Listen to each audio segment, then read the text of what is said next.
Well, hey everybody, Andy Kvernen here with another Cornerstone Connection Daily Devotional. Recently I was doing some traveling and I was driving by myself and I had some opportunity to listen to books, and I really enjoy doing that. I had a book that I'd always heard of but had never read. It's called The Hiding Place by Corrie ten Boom. And Corrie ten Boom grew up in the Netherlands as a watchmaker's daughter and eventually a watchmaker herself, who was a part of the resistance movement against the Nazis. And she was a Jew who also was hiding Jews from persecution by the Nazi Party there that was penetrating and taking over the Netherlands. And eventually she and her sister Betsy were arrested for their resistance against the Nazis. And she ended up in Ravensbrück. And one of the core pieces of her story is that in Ravensbrück is an awful place. Her sister Betsy eventually died there. They had to stay in a dormitory of sorts with lice all over the place. It was infested with lice and fleas and bugs, and one of the things that they ask and she asks in the book is what good can come of lice. And yet Corrie ten Boom has this resilient faith that's incredible throughout the book. And at the end of the book, before that, she and her sister Betsy are involved in sharing the gospel with the inmates there at Ravensbrück. They have a Bible. They smuggle the Bible in, and they're able to encourage the women that they're with the words of Scripture in all kinds of places. And inexplicably, throughout their time in this dormitory in Ravensbrück, the soldiers never bother them. They don't come in to the dormitory. They never discover their Bible. And they're wondering through this process kind of why that is. And lingering there in the narrative is that these fleas are keeping the soldiers out. And at the end of the book, Corrie ten Boom realizes that it's the fleas that are a provision of God for which she can give thanks, because they've protected her and the other people in the barracks from the wandering or from the oversight of the soldiers. And they see that as a provision of God. Now, here in the book of Isaiah, we've got some intense things that are happening.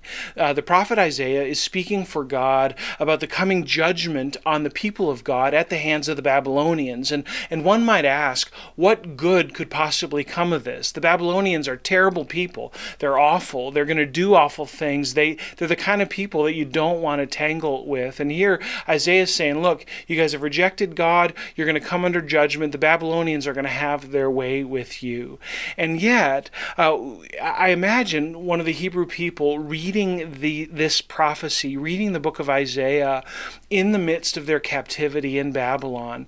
And they come to Isaiah chapter 47, and I can imagine the encouragement and sort of the eureka moment that they might have here in Isaiah 47:10. It says, "You felt secure in your wickedness." This is an oracle against Babylon.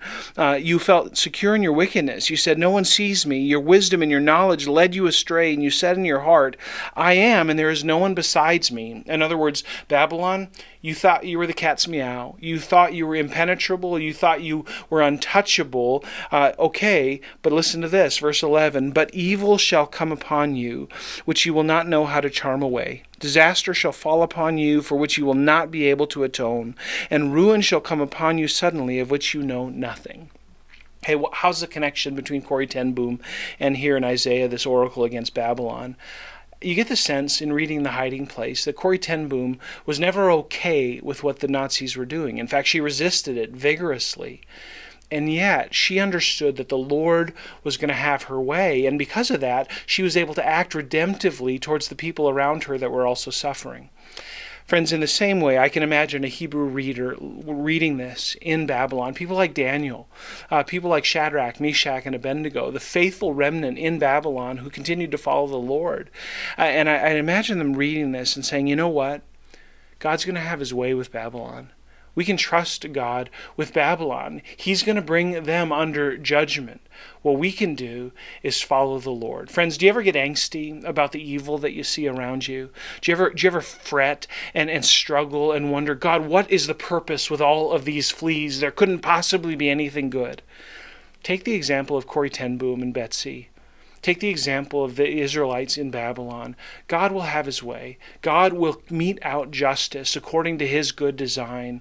You can trust him for that. And in the midst of that, in the midst of waiting for the fullness or the expression of that, you can walk with him. You can function as Corrie ten Boom did, as a light to people who are in darkness. Daniel functioned as a great light to the people of Judah in Babylon. Shadrach, Meshach, and Abednego did that as well. You can do that wherever you are. Trust God, be his light, and watch God sustain you and work through you as you wait for him. God bless you, friends. Have a great day. And Lord willing, we'll see you again soon on the Cornerstone Connection Daily Devotional.